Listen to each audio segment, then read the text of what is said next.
ici le chairman de Kambala. Nous allons continuer à apprendre la langue Ipunu. Vous savez très bien que la langue Ipunu, c'est une langue qui est parlée au sud du Gabon et bien sûr au Congo. Donc, ce que nous allons apprendre aujourd'hui est très important. Si vous voulez apprendre, vous êtes étranger et venir au Gabon, où vous n'avez pas, pour tous ceux qui sont nés en ville, vous souhaitez réellement apprendre le Puno, la règle que je vais donc enseigner aujourd'hui est très très importante. Donc, si vous assimilez cela facilement, vous pouvez faire un grand pas dans l'apprentissage de la langue Ipuno. Donc, allons-y. Nous allons donc commencer ici. Donc, vous regardez très bien, par exemple, si vous voulez maîtriser le Ipuno, l'une des choses importantes, c'est que pour conjuguer un verbe au présent de l'indicatif, le Ipunu utilise la forme continue. On dit par exemple en anglais the present continuous, donc qui présente, qui relève donc une action, le fait de faire quelque chose ou être en train de faire quelque chose. Donc par exemple le verbe manger. Le verbe manger en Ipunu c'est uj. Le verbe manger en Ipunu c'est uj.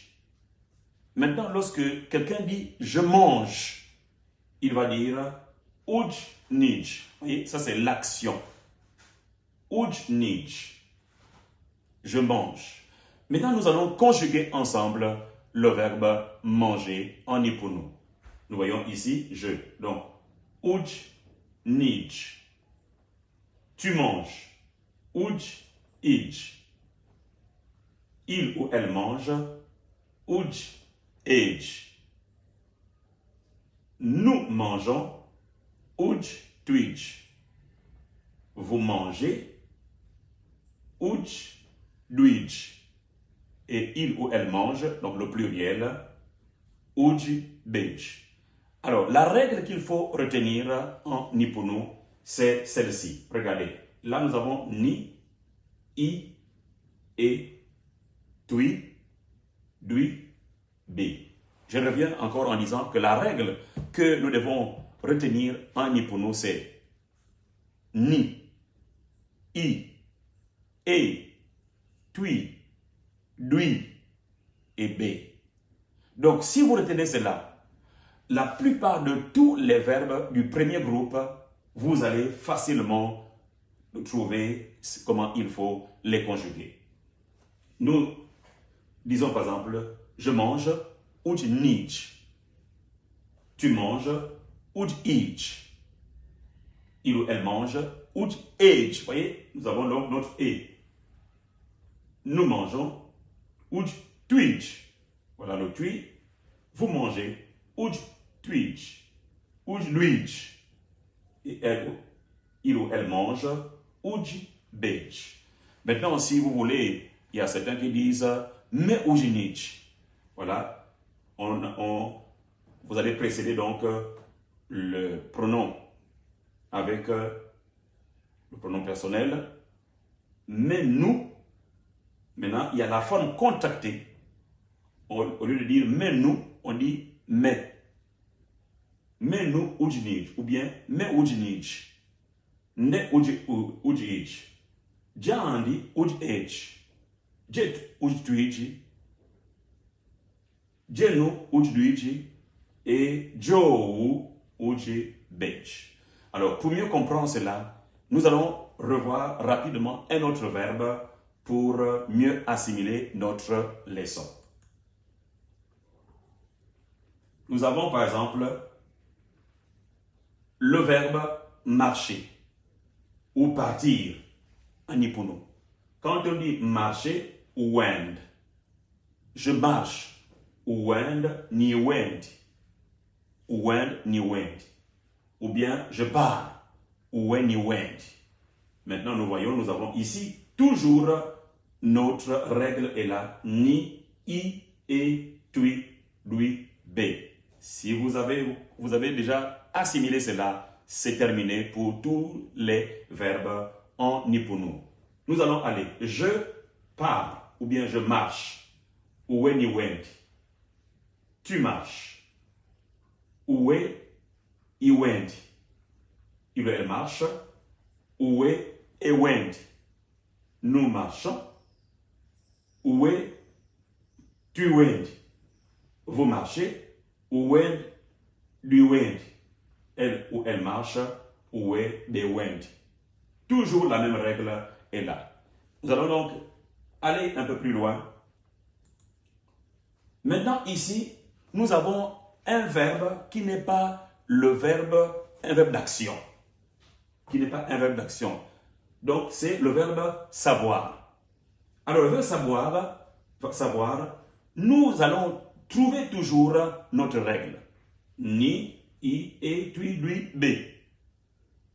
Maintenant, lorsque on dit je sais, ni diable. Là, puisque ce n'est pas un verbe d'action, le ni vient maintenant en avant.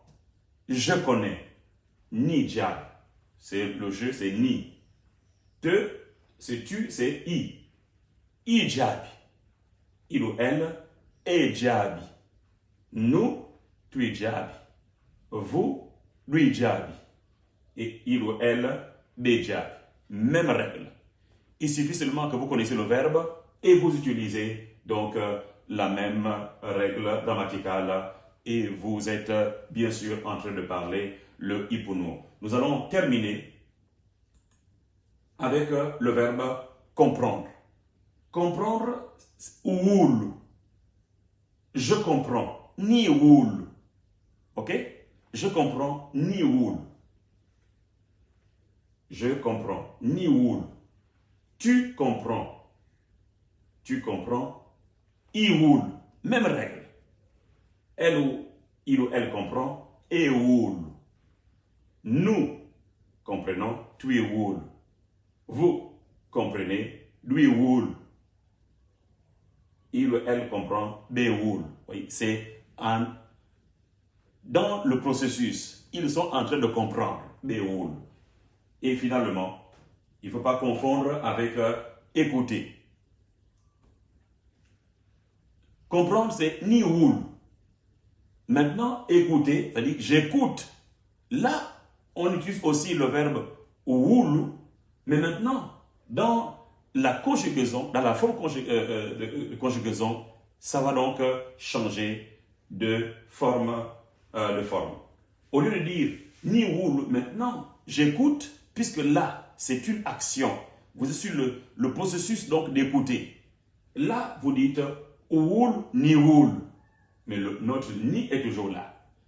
Oul ni oul, c'est-à-dire je suis en train d'écouter. Tu écoutes oul ioul.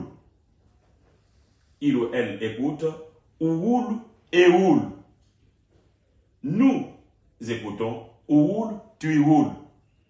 Vous écoutez oul lui oul. Et bien sûr, il ou elle écoute oul beoul. Voilà, donc, si vous avez retenu cela, eh bien, sachez très bien que vous êtes sur le processus d'apprendre véritablement le I pour nous. Donc, nous avons appris cette règle, il faut le retenir, ni, I, et, tu, lui, B. Ainsi, vous pouvez parler le I pour nous. Ok, mais aussi là, mais moi, Kambala, le chairman, je vous dis donc à bientôt. Toutes les jeunes, la jeunesse, toute la jeune génération, eh bien, c'est pour vous que nous faisons donc cela. Et nous espérons que vous allez mieux vous en sortir demain. Toute la jeune génération, c'est pour vous que nous faisions cela. Nous pensons et que nous espérons que vous allez bien sûr mieux appréhender la culture, la langue de chez nous. Je vous dis donc à bientôt. Kangwa Aliano. À bientôt. Kangwa Aliano. À bientôt. Comment on dit ça? Kangwa Aliano. Ok. Merci beaucoup. Bye bye.